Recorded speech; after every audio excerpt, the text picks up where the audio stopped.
Saya berpendapat bahawa mereka yang melakukan penghinaan tersebut amat tidak bertanggungjawab dan tidak menghormati institusi beraja. Ini kerana kita haruslah menghormati baginda sebagai ketua utama negara yang merupakan simbol keutuhan dan perpaduan rakyat. Seterusnya, kita perlu berganding bahu dalam menangani isu ini dengan melakukan tindakan yang sewajarnya. Sebagai rakyat Malaysia, kita mestilah bersama-sama dalam mengekang isu ini daripada berulang supaya rukun negara kita yang kedua iaitu kesetaraan pada raja dan negara dapat dikukuhkan kerana raja dan rakyat berpisah tiada. Artikel menghina agung yang dipilih amat berkait rapat dengan pembelajaran kali ini. Dalam mengejar sebuah negara yang membangun dan berhasrat untuk menjadi negara maju dengan acuan tersendiri, Malaysia masih tidak terlepas daripada sikap rakyatnya yang suka menghina dan mengkritik agung apabila tidak berpuas hati. Seperti semua tahu, rukun negara kedua ialah kesetiaan kepada raja dan negara. Sebagai rakyat Malaysia, kita perlu menghentikan perbuatan tidak bermoral ini dengan melaksanakan rukun negara ini. Kita juga perlu berganding bahu untuk mengubah sikap negatif dalam diri dengan belajar untuk menghormati agung dan raja-raja di Malaysia. Kita juga perlulah menunjukkan sepenuh taat setia, kejujuran dan ikhlas kepada Yang di-Pertuan Agong.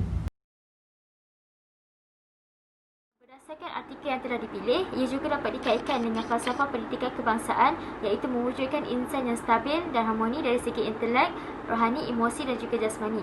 Usaha ini adalah untuk mewujudkan masyarakat yang berketerampilan dan juga bertanggungjawab.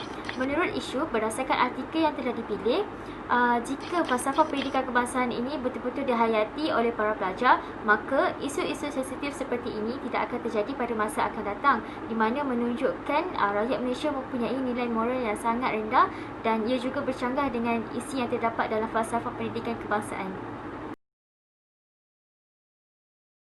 Assalamualaikum warahmatullahi wabarakatuh. Saya akan mengulas dan mengaitkan isu menghina agung dengan rukun negara yang keempat iaitu kedaulatan undang-undang, di mana kerajaan dan rakyat sepenuhnya terikat dengan undang-undang dan wajib mematuhinya. Isu menghina agung ini amat serius dan harus dikenakan tindakan undang-undang terhadap individu yang telah menghina agung. Hal ini demikian kerana tindakan undang-undang itu sebagai satu bentuk pengajaran dan peringatan kepada individu lain. Oleh itu, sebagai rakyat Malaysia yang berpegang dengan prinsip undang-undang haruslah bertanggungjawab mematuhi undang-undang yang telah dikuatkuasakan. Isu penghinaan Yang di-Pertuan Agong telah menjadi perkabaran hangat baru-baru ini. Hal ini kerana individu tersebut telah melanggar prinsip rukun negara, terutamanya prinsip kesetiaan pada raja dan negara. Perbuatan individu tersebut adalah tidak wajar kerana kita sebagai rakyat Malaysia perlulah menghormati pemerintah negara. Sebelum mencapai wawasan falsafah sejahtera, kita perlulah menghayati hubungan antara falsafah pendidikan kebangsaan dan prinsip rukun negara. Perbuatan individu tersebut nyata boleh menggagalkan misi mencapai wawasan falsafah sejahtera kerana boleh menggugat keharmonian negara. Kesimpulannya, kita perlulah mengambil iktibar daripada peristiwa berdarah 13 Mei 1969 yang telah mencetuskan perbalahan antara kaum dan mengambil masa yang lama untuk dipulihkan. Isu penghinaan agung ini merupakan isu yang paling berat pernah berlaku di dalam negara kita. Kerana agung telah banyak berkorban untuk negara tetapi tetap dihina. Rakyat perlulah menghormati agung kerana ia telah diterapkan di dalam rukun negara sejak 13 Mei lagi.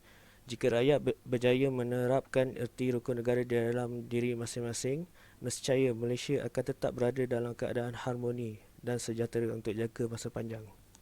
Malah, kita juga telah diajar untuk menerapkan perpaduan antara kaum di Malaysia sejak di bangku sekolah lagi.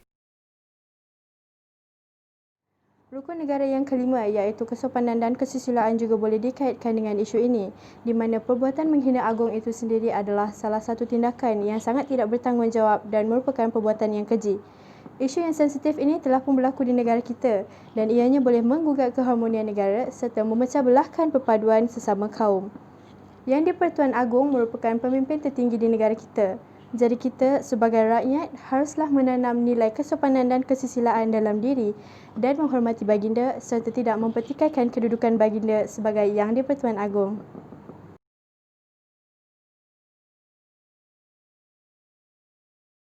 Assalamualaikum warahmatullahi wabarakatuh. Berdasarkan artikel yang dipilih berkaitan isu menghina agung, di manakah nilai kesopanan rakyat terhadap baginda?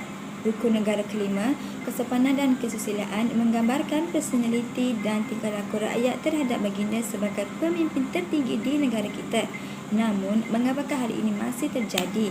Ini kerana rakyat yang terlalu mengikut emosi dan kurang lamuni dalam diri. Malaysia merupakan negara pemerintahan raja berperlembagaan. Oleh itu, rakyat Malaysia perlulah sentiasa menghayati prinsip rukun negara untuk melahirkan masyarakat berakhlak mulia dan menyumbang kepada kemakmuran negara. Berdasarkan artikel berita harian yang telah dipilih, individu yang menghina agung wajar dihukum penjara kerana dia tidak mematuhi atau menghormati rukun negara Malaysia. Malaysia menggunakan sistem raja berperlembagaan. Oleh itu, Yang di-Pertuan Agong memegang jawatan tertinggi dan merupakan ketua agama di Malaysia. Rukun negara yang pertama menyatakan bahawa kepercayaan kepada Tuhan. Pada pendapat saya, individu yang menghina agung ini tidak menghayati prinsip rukun negara yang pertama. Ini kerana jika seseorang individu menghayati rukun negara pertama, agamanya akan membawanya ke arah kebaikan sekaligus menjadikan pemikiran, pertuturan dan mempengaruhi perbuatannya ke arah kebaikan. Berdasarkan artikel yang dikaji, isu penghinaan terhadap agama ini amatlah bercanggah dengan prinsip rukun negara. Oleh itu, pihak kerajaan perlulah memainkan peranan penting untuk memperluaskan gagasan falsafah pendidikan kebangsaan kepada seluruh rakyat Malaysia agar mereka lebih memahaminya. Secara automatik, mereka akan mendalami apa itu prinsip rukun negara dan mereka akan disematkan adab dan nilai murni yang tinggi berdasarkan falsafah pendidikan kebangsaan tersebut.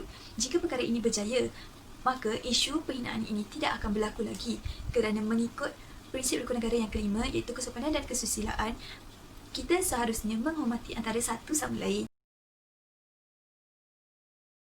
Berdasarkan artikel yang dipilih iaitu tentang artikel menghina agung, penghinaan ini tidak sepatutnya berlaku oleh rakyat negara ini kerana menurut prinsip rukun negara pertama iaitu kepercayaan kepada Tuhan, ia mengandungi maksud tersirat yang harus dihayati dan dipraktikkan oleh rakyat Malaysia yang terdiri daripada berbilang bangsa dan agama.